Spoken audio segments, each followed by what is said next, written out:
Okay guys, I'm here at Lions Woods and I'm walking Busby. It might rain, so we're trying to get our walk done before that happens. It's cooler today, unfortunately. I don't know if it's 50. But anyway, the main reason why I was going to make a video today is to tell you about one of my nightmares. I had a nightmare last night. And it's what was one of my vivid movie-like dreams, and unfortunately it had to be a nightmare. I'll try to explain it and describe it as best as I can. It was odd because I was a participant in the dream, but it was also like I was watching a movie and watching it happen. And I kind of knew what was going to take place. So it was kind of like what do they call that? When you can make things happen in your dream? Do they call that a cognizant dream? I have those every once in a while, and this one was a little bit like that. But anyway, the real action began, as I recall, with I was in a group of people, and we were family, but none of them were my family in real life. I remember an older man who was the father, I guess.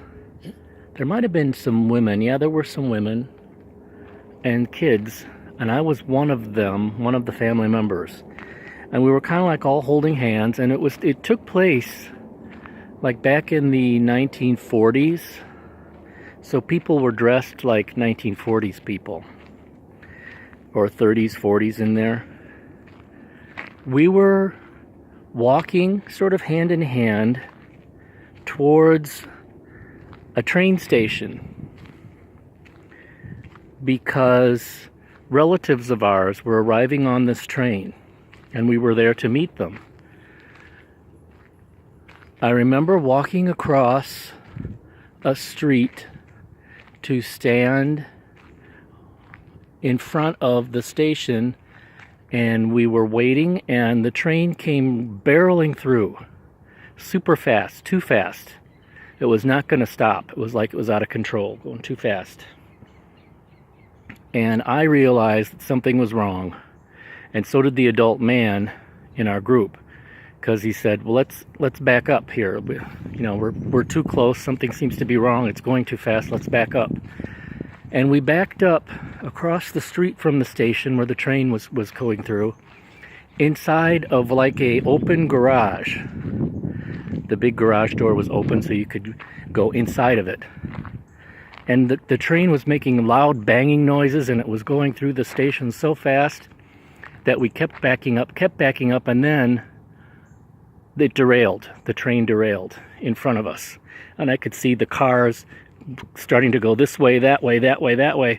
So all of us that were in the garage, there was lots of people there to meet the train, not just us, my family group. We went to the back of the garage to get away, to escape all these train cars going crazy off the tracks. There was a door at the back of the garage. So somebody opened that, and we all went scrambling in there, and it was a stairwell with steps going downwards. There's somebody walking behind me now. But in a panic, and to escape the crashing train, derailing train, we all went scrambling down these stairs.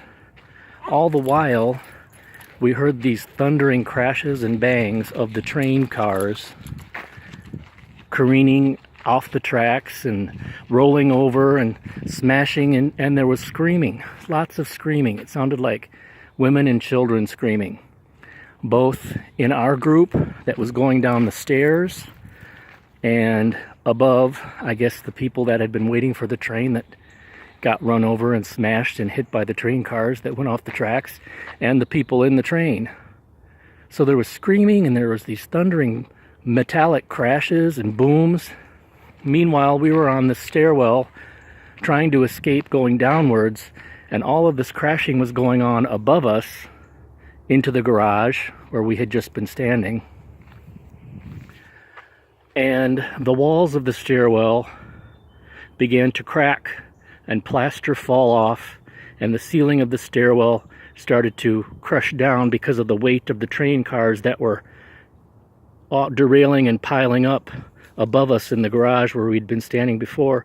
So everybody was screaming, and it was like we were going to get crushed. Both the crowd going down the stairs were crushing each other in a panic, and we were getting crushed from the weight of the derailed train cars above us, crushing down on the ceiling of the stairwell. And I remember the adult man in our group trying to get us all to calm down, in vain, because he could not be heard over all the pandemonium of the crashing train cars and the people screaming. He was saying, "The thing is to remain calm. We must remain calm." And that's when I woke up. And that bothered me. I could not get back to sleep. That happened, I think I woke up around 3:30 from that dream in the morning. And I had trouble falling back asleep, and I really didn't sleep much after that. But anyway, that was my nightmare. Very disturbing, to say the least. Bye.